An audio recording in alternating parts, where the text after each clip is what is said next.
Walk out to your backyard right now and look at your bird feeder. Look at what you paid for it. $100, $200, maybe more if you went for the nice one at the garden center with the copper roof and the squirrel baffle and the 4 feeding stations. Now I'm going to tell you something about that feeder that the company that sold it to you would rather you not think about. Most of what brings birds to a yard, the part that actually pulls in species you have never seen before, the part that brings cardinals and sparrows and wrens and thrashers to your property and keeps them there through every season, costs about $3. Closer to nothing if you count what is already in your yard right now, sitting in your green waste bin waiting for the truck on Friday. I have spent years reading the actual research on backyard bird habitat, not the marketing copy on the feeder packaging. The peer-reviewed work coming out of Cornell, the University of Delaware, the National Audubon Society, and the state wildlife agencies across North America. And the conclusion is the same in every single study. The feeder is not the answer. The feeder is what people buy because they do not know the answer. Tonight, I'm going to tell you the $3 hack that brings more species, more individual birds, and more long-term yard visitors than any feeder you can buy. I am going to show you the research. I'm going to tell you honestly what it does well and what it does not. And I'm going to tell you why nobody in the bird feeder industry will ever mention it. Stay until the end, because the part most people miss is the one detail that separates a brush pile that brings 5 species from one that brings 25. Let me start with what is really in your feeder strategy, because once you see it, you cannot unsee it. A premium bird feeder is a piece of plastic, metal, or wood with a few perches and a tube of seed inside it. The feeder itself does not attract birds. The seed attracts birds. And the seed only attracts the specific species that eat that specific seed at elevated stations. The cardinal at your feeder eats sunflower seed. The chickadee eats sunflower seed and suet. The finch eats Niger. The woodpecker eats suet and peanuts. That is roughly 5 to 7 species that will reliably visit a well-stocked feeder in most North American yards. Now, here is what nobody at the garden center will tell you. There are between 30 and 60 species of birds that live in or move through your local area every year. Most of them will not come to a feeder. Not because they do not want to eat, because they do not eat at elevated stations in the open. They eat on the ground. They eat under cover. They eat the seeds and insects that fall, that hide, that hatch in the dark places of a yard. The feeder, no matter how expensive, is built for the 5 species that already eat at feeders. The other 25 species in your area are passing through your yard right now and finding nothing for them. You are spending $200 to feed the species that already come.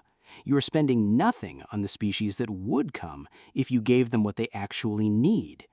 What they need does not cost $200. It costs $3. Here is the hack. Write it down. Build a brush pile. A brush pile is exactly what it sounds like. A pile of branches, twigs, fallen limbs, dead leaves, and yard debris arranged in a layered structure somewhere in your yard. Most homeowners take their fallen branches and pay the city to haul them away, or they pay a service to chip them and remove them, or they burn them on the back lot. The most valuable bird habitat material in the suburban world, and most people pay to get rid of it. The cost of building one is essentially nothing if you already have a tree on your property or a neighbor with a chainsaw. $3 at most for a pair of work gloves if you don't own a pair. The materials are sitting in your yard right now, or in your neighbor's yard, or on the curb on trash day.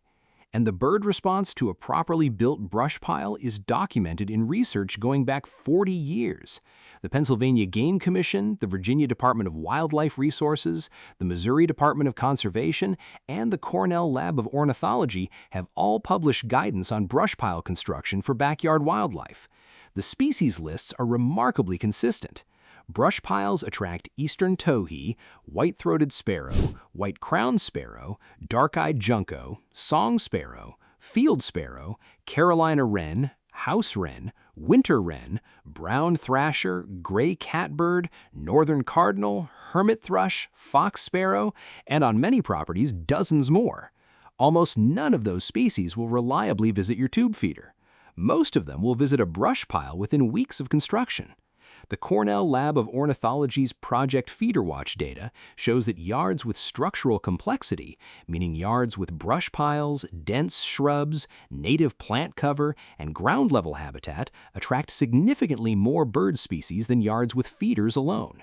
The pattern is consistent across regions and across decades of citizen science data. The brush pile is the cheapest, simplest, most underrated intervention in backyard birding, and almost nobody does it.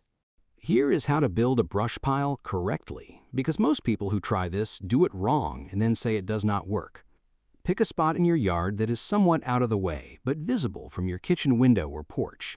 Near a tree line is ideal. Near your feeder is excellent. The brush pile and the feeder are complementary, not competing. Birds that visit the feeder will use the brush pile for cover, and birds that visit the brush pile will eventually visit the feeder once they trust the yard. Start with the largest pieces at the bottom: logs, thick branches, the heavy wood you cut down 2 years ago and never moved. Lay them in a loose crosshatch pattern so there are open pockets between them. Airspace matters. A solid pile is a dead pile. A pile with cavities, gaps, tunnels, and shelter pockets is alive. Now layer progressively smaller branches on top. Medium branches next, then smaller twigs, then the brushy ends with leaves still attached. The whole structure should rise to about 4 to 6 feet tall and spread 8 to 15 feet wide. Bigger is better up to a point. Too small a pile does not provide enough internal cover. Too large and it becomes a maintenance project you will not finish. Top it off with dry leaves, pine straw, dead grass, the soft material that fills in the upper layers and creates windbreak. Do not pack it, do not tidy it. The messiness is the feature. Birds need the rough edges, the tangled branches, the hidden interior spaces where they can shelter from hawks in weather and cold. When you finish, walk around it. Look for openings. Make sure there are entry points at ground level on multiple sides. A brush pile with only one way in is a trap. A brush pile with 5 ways in is a sanctuary. That is the whole construction. 20 minutes of real work and you are done. Walk away. The birds will find it. Here is the part that separates folks who love this from folks who try a brush pile once, see 2 sparrows, and say it does not work. The brush pile is not a food source. It is a survival structure. And in the calculation that every wild bird runs every minute of every day, survival structure is worth more than food. A bird at your feeder is exposed. It is in the open. It is visible to every Cooper's hawk in the neighborhood. It can be hit by a window. It can be ambushed by a cat. It eats fast, fills up, and leaves. The feeder is a place birds visit, not a place they stay. The brush pile is a place birds stay. Eastern Towhees scratch forage in the leaf litter at the base for hours. White-throated sparrows shelter inside the pile through winter nights and hop out to dawn to feed. Carolina wrens build nests in the upper layers and raise their young inside the structure.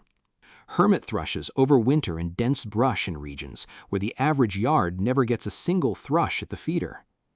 A study published in the Wilson Journal of Ornithology and supported by Cornell's Project FeederWatch consistently shows that yards with brush piles attract 2 to 3 times more species than yards with feeders alone. Some of the species attracted to brush piles literally never visit feeders. Winter wrens, brown creepers, hermit thrushes, fox sparrows. The brush pile is the only way most homeowners will ever see these birds on their property. This is the most important sentence in this video. The feeder feeds the species that already visit feeders. The brush pile attracts the species that never would. Now here is the part that separates a brush pile that brings 5 species from one that brings 25. Age it. A brush pile 2 weeks old is empty. A brush pile 6 months old is alive. A brush pile 2 years old is a small ecosystem. What happens over time is this: the wood begins to break down. Insects move in, spiders, beetles, pillbugs, earthworms in the soil underneath. Fungi colonize the rotting wood. The leaves at the base decompose into a rich layer of organic material. Within a single growing season, the brush pile becomes a self-sustaining buffet of invertebrate food that draws ground-foraging birds who hunt for protein in leaf litter and decaying wood. This is why the brush pile beats the feeder over time. The feeder requires you to keep buying seed forever. The brush pile feeds itself. It gets better the longer you leave it alone. The trick is to keep adding to it. Every time you trim a shrub, add the cuttings. Every time a branch falls in a storm, add it. Every fall when you rake, add a fresh layer of leaves to the base. The pile renews itself. Older brush piles attract more species than younger ones because the ecosystem inside them is deeper and richer with every passing year. I am not going to oversell this. Let me be honest about what a brush pile does not do. It does not attract hummingbirds. Hummingbirds need nectar feeders and tubular flowers. The brush pile is irrelevant to them. It does not replace the specialty feeders for woodpeckers and finches. If you want a pileated woodpecker on your suet, you need suet. If you want goldfinches in summer, you need Niger. The brush pile complements the feeder. It does not replace it for those specific species. It does not look tidy. Your neighbor with the manicured lawn may not love it. Some HOAs have rules about yard debris.